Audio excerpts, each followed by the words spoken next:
Okay. Hi guys. Back for week 5. Week 5. Another wind down Wednesday with So by Shy. So this Wednesday we are drinking Stella Rose, Stella Peach. I like Stella Rose. But it doesn't get me as feel good as the Barefoot. So I really prefer Barefoot over Stella Rose. But I love me the taste of Stella Rose. Stella tastes really good. So this week, for week 5, we are going to be discussing, of course I gotta take my sip. We are going to be discussing home inspection. So let's say, for instance, okay, we went through week 4. You get pre-qualified. Now in week 5, in the perfect week, you find the house that is for you and your family. You absolutely love the house. You want to buy it. It's for you. So we've already put the offer on it. The offer has already been accepted by the seller, and now we are under contract. Under contract means the buyer and the seller both came to an agreement that the seller is going to accept the buyer's offer for what it is, and everything has been negotiated and agreed upon. Now, that doesn't mean negotiation stops while you're under contract. You can still negotiate different things while you're under contract, like repairs. Maybe you can even still negotiate the seller paying for a repair or paying for a termite inspection if you're VA. It never ever stops. You can negotiate from start to finish until you purchase the house. So, in a perfect week, we found a house. Now we're going to get inspections done. So I typically I highly recommend a home inspection to all of my buyers. It doesn't matter if you have a resale home, meaning a house that's already built, a new construction home, a condo, a townhome, and you just own the 4 walls. It does not matter. I say inspect those 4 walls. If they're the ones that you're going to be buying and you're going under contract for, inspect those 4 walls or inspect the entire house if it's a house.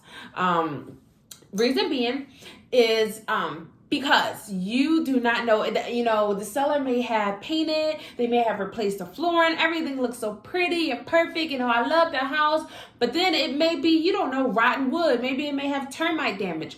So I always say get a home inspection, and the home inspection is for major repairs, for things like HVAC, and home inspections are generalists, so they're not going to tell you everything that's wrong with your HVAC. They may say, oh, it looks to be, there's some wiring that needs to be fixed, and refer you out to an electrician or a licensed HVAC or HVAC is what I call it, but HVAC inspector.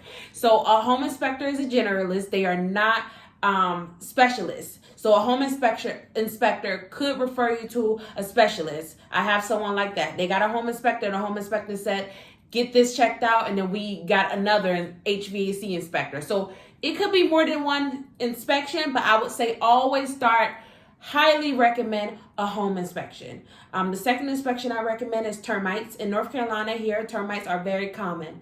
That was not explained to me when me and my husband first purchased our house.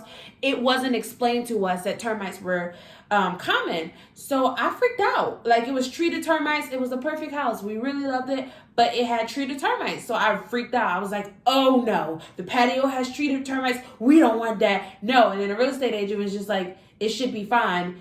No, you need to explain to me beforehand so I know what to expect. So I always tell my buyers, look, you could have a house that has active termites or treated termites, but don't let that discourage you from getting a house. Last but not least, appraisals. I recommend an appraisal. The appraisal is going to tell you if your house is worth what you're offering on it.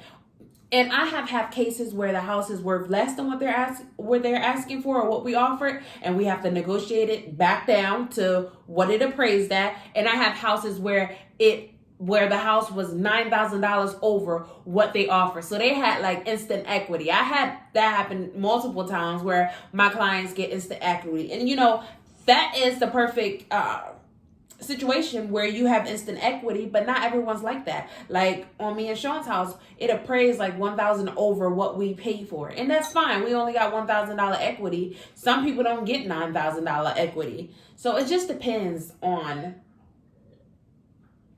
the house and what the appraisal comes back.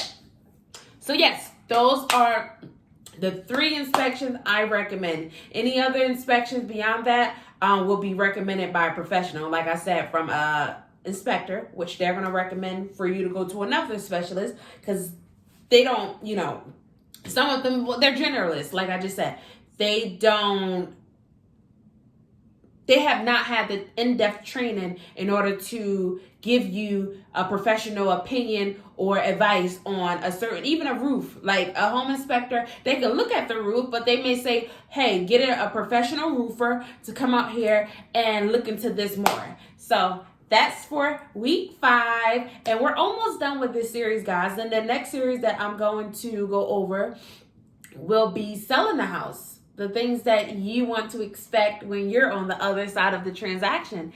So I want to thank you guys for supporting me, watching these videos. And I hope, my goal is to teach and learn and make sure that you're learning from, I don't know, my page. I just want to be your real estate maven. So thank you. I'll check back in with you guys next Wednesday. Bye.